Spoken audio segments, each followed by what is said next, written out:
धर्म आरोहण YouTube channel पर आपका स्वागत है। हमारे इस चैनल का उद्देश्य जन जन तक यथार्थ धर्म की जागृति और अस्तित्व के प्रति संपूर्ण सचेतनता और स्वीकार्यता लाना है। आप हमारे प्रयास को सफल बनाने और इसमें सहयोग करने में सहायक हो सकते हैं तथा अपनी भागीदारी द्वारा ये सुनिश्चित कर सकते हैं कि आप इस सृष्टि में खुशहाली लाने में योगदान दे रहे हैं।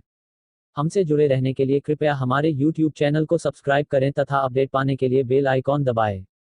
वह अच्छा लगे तो लाइक और शेयर करें ताकि अन्य लोगों को भी लाभ हो। जीवन को सदा उसी क्षण में जिए जिसमें आप अभी है और संपूर्ण सचेतनता और स्वीकार्यता से इस सृष्टि में अपनी भागीदारी दें। बोलिए श्री सद्गुरुदेव भगवान। ओम श्री सद्गुरुदेव भगवान की जय।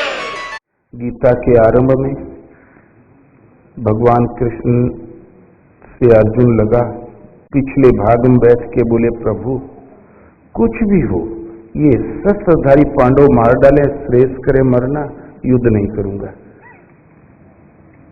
हम लोग तो महान पाप करने को उद्यत हुए। तुरंत भगवान कृष्ण ने हंसते हुए से कहा, कुतस्त्वा कश्मलमिदम विस्मय समुपस्थितम अनार्य जुष्टम अस्वर्गम अकीर्ति कर्म अर्जुन। इस विषम स्थल में तुझे अज्ञान कहां से उत्पन्न हुआ? न कीर्ति बढ़ाने वाला है, न कल्याण करने वाला है, नहीं पूर्व श्रेष्ठ पुरुषों ने भूल के इसका आचरण किया है। कहां से भूत गाते हैं तुमने याद कर लिया? अर्जुन ने सोचा, इसके आगे तो मुझे कुछ आता भी नहीं, ये सब अज्ञान है तो सत्य है क्या? तब अर्जुन ने समर्पण करते हुए कहा कि कार्पण्य दोषो पहत स्वभाव पृच्छामि त्वाम धर्म समूढ़ चेता यत श्रेयस्यात् निश्चितम ब्रूहि तन्मे शिष्यस्तेहम साधिमाम त्वाम प्रपन्नम। भगवान, ये सब अज्ञान है, आप ही बताइए सत्य क्या है और बता के छोड़ मत दीजिए। मैं जहां लड़ खड़ा हूं न चल सकूं, मुझे साधिए, संभालिए, क्योंकि मैं आपका शिष्य हूं। तो गीता गुरु शिष्य संवाद है। परमात्मा का स्थान हृदय में है। हृदय स्थित परमात्मा को ढूंढने के लिए नक्सर प्रकृति के कलेवरों का ध्यान करोगे तो जैसी योनि का ध्यान करते हो उसे प्राप्त हो जाओगे। आप पानी का ध्यान करो, पानी हो जाओगे का जन्म। पेड़ का ध्यान करो, जड़ पेड़ हो जाओगे। और क्या कर लोगे? चाहे तुलसी का करो, चाहे पीपल का। सिवाय परमात्मा के जब किसी का अस्तित्व नहीं है तो भला ध्यान करने से क्या मिलेगा? जिसका स्मरण करते हुए शरीर त्यागता उस योनि को, और मेरा स्मरण करते हुए शरीर का त्याग कर जाता, वो मेरे अविनाशी पद को प्राप्त होता है। तो ध्यान हमें कृष्ण का करना है। कृष्ण ही के शब्दों में कृष्ण एक योगेश्वर हैं, सदगुरु हैं, एक स्थिति है। कोई भी चलकर वो स्थिति में पहुंच जाता है, वो कृष्ण ही है। कृष्ण एक स्थिति है। अर्जुन ने पूछा, भगवान इस ज्ञान को मैं कैसे प्राप्त करूं? तो बोले, तद विद्धि प्रणिपातेन परिप्रश्नेन सेव्या उपदेक्षन्ति ते ज्ञानम ज्ञानिनः तत्त्वदर्शिनः। किसी तत्वदर्शी महापुरुष के पास जाकर निष्कपट भाव से सेवा और प्रश्न करके तुम उस ज्ञान को प्राप्त करो। वे तत्व के ज्ञाता तुझे उस ज्ञान का उपदेश करेंगे। तो यज्ञ ज्ञात्वा पुनर्मोहमेवं यास्यसि पांडवा, उनसे जान लेने के पश्चात तुम्हें जीवन में कभी संदेह नहीं होगा कि रास्ता पूर्व वाला सही है कि पश्चिम वाला। भ्रष्टि प्राणायाम करें कि एंग पढ़े, इसकी जरूरत ही नहीं रह जाएगी, सारे संदेह दूर। तो क्या उन्होंने उपदेश दे दिया, हमने सुन लिया, काम चल जाएगा? तो कहते नहीं, उसके अनुसार फिर साधना होगी। नहीं ज्ञानेन सदृशम पवित्र मीह विद्यते तत्स्वयं योग संसिद्ध कालेन आत्मनि विन्दति। ज्ञान के समान पवित्र करने वाला निसंदेह कुछ भी नहीं है, किंतु उसको तत्स्वयं तुम खुद योग संसिद्ध कालेन, योग के आरंभ में नहीं, मध्य में नहीं, परिपक्व अवस्था काल में आत्मनि विन्दति, हृदय देश में उसे प्राप्त करोगे, जानोगे। ज्ञान कुछ ककेरा पढ़ना नहीं, थ्योरियां स्टडी करना नहीं, प्रभु जो प्राप्ति के साथ अपनी अनुभूति देता है, आप उनसे वाणी में उसकी अनुभूति जब शनै शनै उत्थान होते होते परम तत्व की अनुभूति दे दी, वो जानकारी ज्ञान है। अध्यात्म ज्ञान नित्यत्वम तत्व ज्ञानार्थ दर्शनम एतज ज्ञानम प्रोक्तमिति अज्ञानम यद तोन्यथा। आत्मा के आधिपत्य में निरंतर चलना। सब जीव माया के आश्रित है। माया जैसा चाहती है नाच नचाती ही रहती है। इसके चंगुल के निकल के आत्मा के आधिपत्य में निरंतर चलना। हम चिंतन कम से कम संयम उतना उन्नत हो, जिस परमात्मा की हमें चाह है और जिस सत्य पर हम खड़े हैं वो उतर आए, आत्मा से अभिन्न होकर खड़े हो जाएं, मार्गदर्शन करने लगे। उन प्रभु के निर्देशन में निरंतर चलना और उन्हीं के निर्देशन में चलते चलते परम तत्व परमात्मा का प्रत्यक्ष दर्शन, उसके साथ मिलने वाली जानकारी ज्ञान है। और इसके विपरीत जो कुछ भी है सृष्टि में अज्ञान है। और इसलिए ज्ञान ईश्वरीय निर्देशन में जो अनुभूतियों का सूत्रपात ज्ञान है और अनुभूतियों के शनै शनै उत्थान होते होते परम तत्व परमात्मा का प्रत्यक्ष दर्शन, मिलने वाली अनुभूति जानकारी का नाम ज्ञान है। और सृष्टि में जो कुछ है सब अज्ञान है। उस ज्ञान को मैं कैसे प्राप्त करूं? तो तत्वदर्शी महापुरुष की शरण जाओ। निष्कपट भाव से सेवा और प्रश्न करके तुम उसे प्राप्त करो। पूज्य महाराज जी से लोग पूछे, महाराज हम लोगों ने वर्ल्ड भर के दर्शन शास्त्र उलट पलट दिए, थीसिस जो भी नए छात्र लिखते हैं वो हम ही लोग पास करते हैं। द्वैतवाद, अद्वैतवाद, विशिष्टाद्वैतवाद सब एक तरफ से उलट दिया। शांकर भाष्य, बुद्ध साहित्य, वेद उलट दिए, किंतु साधना नहीं समझ में आती, भजन नहीं समझ में आता। कृपया साधना बता दे। तो महाराज कहें हो सब बात सब कोई जानता है, 2-2 पैसे में वेदांत बिकता है, लोग पढ़ते हैं और लिखते भी चले जा रहे हैं, न जाने सार का लिखा है। साधन ही एक ऐसी वस्तु है जो लिखने में नहीं आती, जबान से कहने में नहीं आती, किसी अनुभवी महापुरुष के द्वारा किसी अनुरागी के हृदय में प्रसारित हो जाया करती है, जागृत हो जाया करती है। वो वाणी का विषय नहीं है, वो अनुभव गम्य है। और जहां जागृति मिली, वो अपौरुष वाणी जब निर्देशन प्रदान करने लगी, उसके निर्देशन में चलने का ज्ञान की शुरुआत और अंतिम निर्णय मिल गया तो ज्ञान की परिपक्व अवस्था। इसलिए उस ज्ञान को प्राप्त करने के लिए तो किसी तत्वदर्शी की भी शरण जाना पड़ेगा।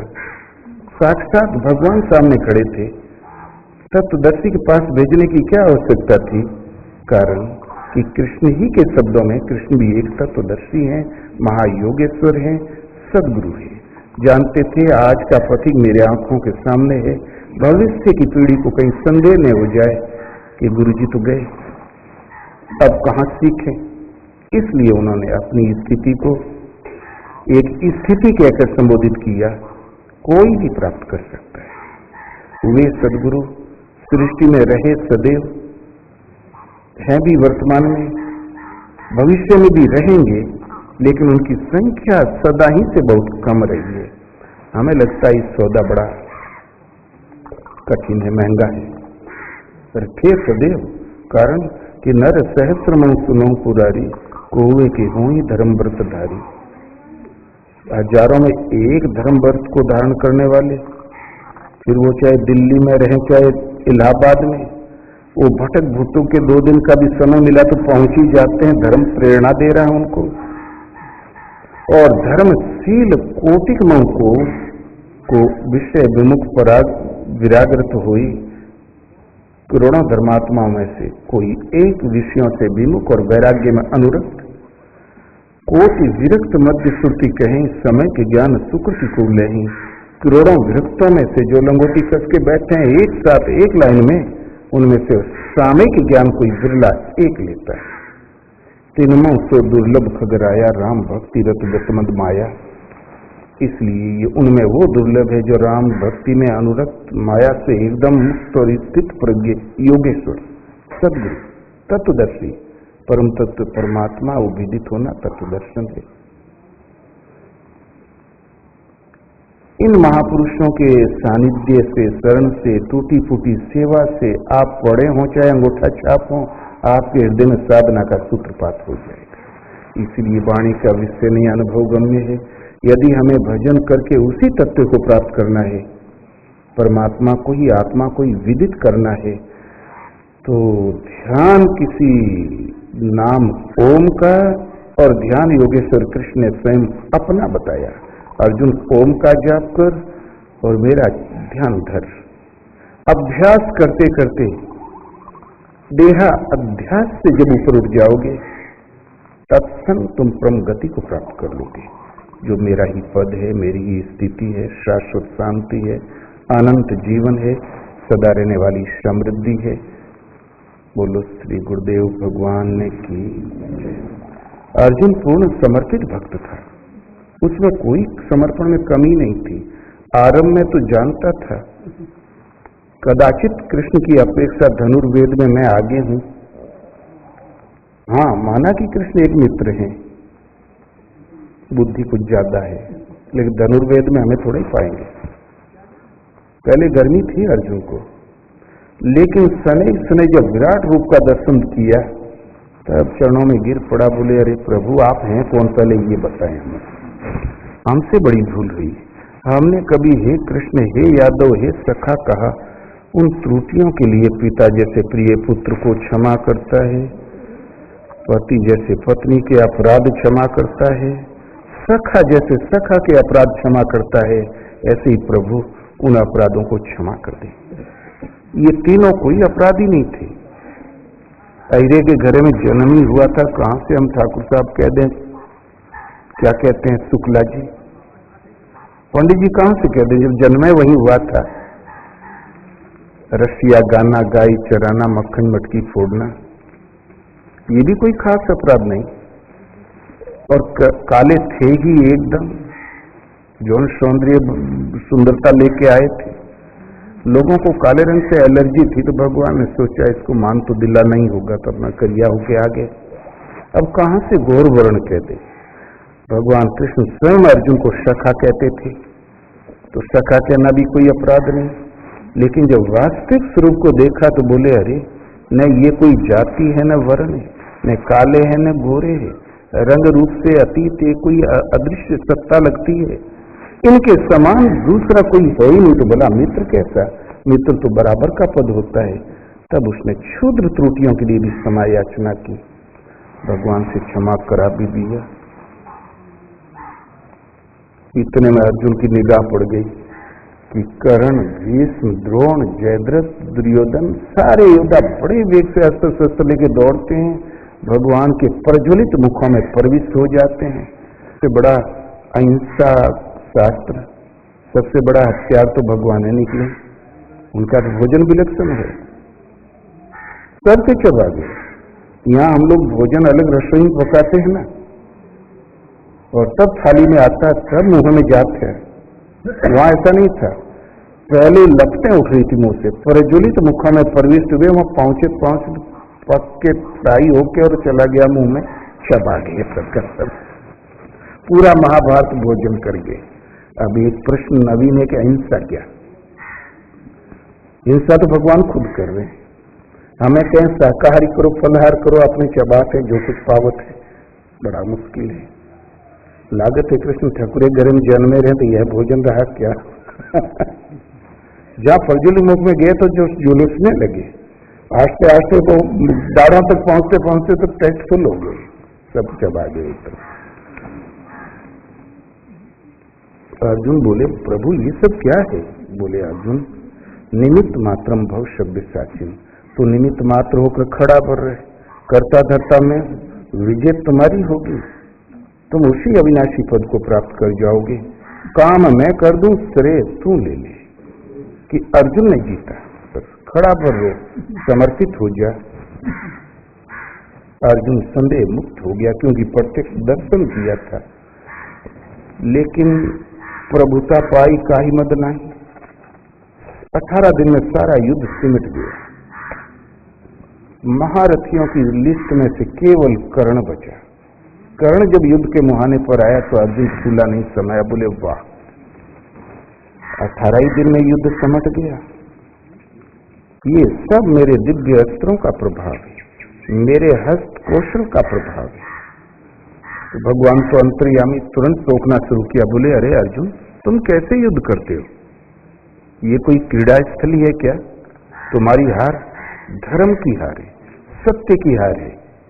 कैसे युद्ध करते हो? शत्रु बहुत प्रबल है सामने। तब जहां ताव दिया तो ताव में आके अर्जुन लगा बाण चलाने। कर्ण मारे तो 3 कदम, अर्जुन मारे तो 8 कदम, फिर 60 कदम, फिर 100 कदम हटाने लगा। भगवान बिगड़ खड़े हुए, अर्जुन तुम्हें हो क्या गया है, कैसे युद्ध करते हो? और कर्ण मारे तो 3 कदम हट जाए, उछल पड़े कृष्ण भगवान। बोले वारे कर्ण, तुम धन्य हो, तुम्हारे गुरु धन्य हैं, तुम्हारे माता पिता धन्य है, कर्ण साधुवाद। तो अर्जुन तुम्हें हो क्या गया? तब अर्जुन की समझ में कुछ नहीं आया। बोले भगवान, मैं 100 कदम हटाता हूं तो आज झड़कियां दिए पड़े, वो मात्र 3 कदम हटाता तो साधुवाद की जड़ी लगाए पड़े। बात क्या है? बोले अरे कर्ण, अरे अर्जुन, तुम्हारा कर्ण का तो अभी कोई मुकाबला ही नहीं हुआ। तो एक साधारण रथ को 300 कदम पीछे ढकेलता है, मैं त्रिलोकी का भार लेकर बैठा हूं और समूची त्रिलोकी को 3 कदम ढकेलता है पीछे। अभी कर्ण का तुम्हारा तो कोई मुकाबला ही नहीं हुआ, तुम पासंगा भी नहीं। तब कर्ण को भी ताव आ गया। बोले वाह, करते भी कुछ नहीं है, रस्सी पकड़ के चाबुक लेके यूं यूं कर रहे हैं, लड़ते भी नहीं है, नखड़ा देखो, त्रिलोकी का भार लेके बैठे। अर्जुन बोला भगवान कृपया आप उतर जाइए। उसके कहने का तात्पर्य यह था अपनी त्रिलोकी लेके जाइए। जहां भगवान ने रथ के नीचे पांव रखा, लग गया कर्ण का बाण, रथ ने छोड़ दिया जमीन।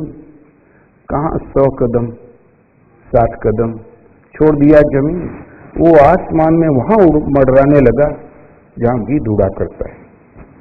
बाउंडर में फंसे हुए पत्ती की तरह लगा रथ उलटने पुलटने। 100 योजन जाके गिरा। दिव्य रथ था, दिव्य घोड़े थे, बिगड़ा कुछ नहीं। और भगवान जो रक्षक जो थे नहीं तो सब कुछ बिगड़ गया था। शरणागत भगत था, बच्चे भी भूल कर बैठते हैं। शरणागत भगत कितनी भी भूल करे भगवान संभाल ही लेते हैं ठोक ठाक के, 2 तमाचा लगा के।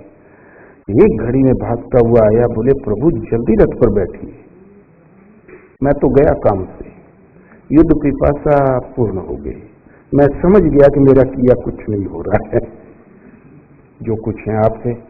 फिर बैठे, युद्ध हुआ, कर्ण मारा गया, विजय अर्जुन की हुई। इसलिए जब तक साधक कोई समर्पण नहीं कर लेता तब तक कैसी साधना। समर्पण के बाद जब चिंतन कर्म आता है, जब सदगुरु न उपलब्ध हो, तब तक नाम का जाप करो जो उस प्रभु को पुकारता हो। ये नहीं कि भुइया रानी दीमाई शुरू कर दो, ये तो कुछ नहीं। ये तो प्राइमरी कक्षा है, कैमाने कबूतर, कैमाने खरगोश, गैमाने गधा। लेकिन वही छात्र जब एमए में जाता है, थीसिस लिखने लगता है, तो कैमाने कबूतर होता है क्या? ये तो वर्ड रटाने का एक तरीका है। आध्यात्मिक देश भारत है, आध्यात्मिक शिक्षा का बीजारोपण करने के लिए सब पूजाएं हैं। और आगे चल के जब साधना की सही दौड़ में आ गया तो एक परमात्मा का ही चिंतन करना है और नाम जप श्रद्धा के साथ लगो। पूरा चलते फिरते उठते बैठते हर समय भजन नाम याद आया करे, स्मरण बना रहे। सुबह शाम बैठ के आधा घंटा समय जरूर दो, ये नियम खंडित न हो।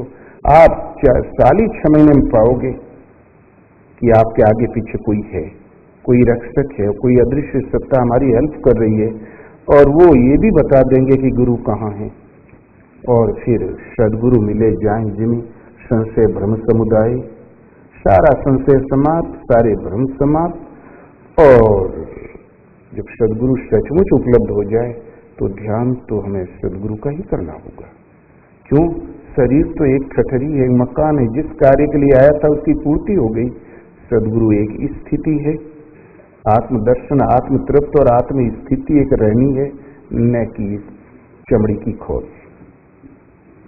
हाँ, इसको जब सूरज से डोरी छू जाएगी तो उनके अंदर जो वस्तु आप में रेले हो जाएगी, दीपक जलने लगेगा, फिर गैस हो जाएगा, तो आप भी पावरफुल हो जाओ।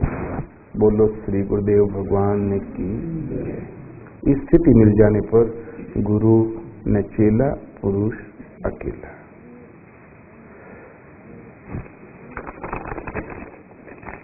सब्जेक्ट लिस्ट अवश्य है, लेकिन सरल कर देंगे आस्ते आस्ते। लोग कहते हैं ध्यान किसका करें? जरूरत है अव्यक्त की, शाश्वत की, और ध्यान धरते और नश्वर का कैसे पाओगे आप? कह कबीरा सुनय लोई, भूत बजे तो भूते हुई। तो पूजा तो हमने भूतों की, भूत माने जीवित प्राणी, और फिर शाश्वत कैसे मिल जाएगा? उमा कहूं मैं अनुभव अपना, सत हरि भजन जगत सब सपना। सारा जगत एक स्वप्न है, इन स्वप्न में से किसी तिनके को उठा के ध्यान धरो, कैसे पार लगेगा? इसलिए जो तत्वदर्शी महापुरुष हो, परम तत्व परमात्मा जो वहां विदित हो, स्थित हो, उन ऐसे महापुरुष की शरण जाकर निष्कपट भाव से सेवा प्रश्न करो और ज्ञान का संचार पा जाओगे। वो महापुरुष ही है तो आत्मा से अभिन्न होकर रथी होकर बात करने लगेंगे, समझाने लगेंगे। गुरोर मौनम व्याख्यानम छिन्नते सर्व संशयम। सदगुरु मौन व्याख्यान देते हैं, वो वाणी से नहीं, और सारा आद्योपान संदेश समाप्त हो जाता है। उसका नाम है अनुभव। भव कहते हैं संसार को, अन कहते हैं अतीत को, संसार से अतीत करने वाली विशेष जागृति, इसलिए उसका नाम है अनुभव। बोलो श्री, वो है आत्मा की आवाज। गुरुदेव भगवान की जय।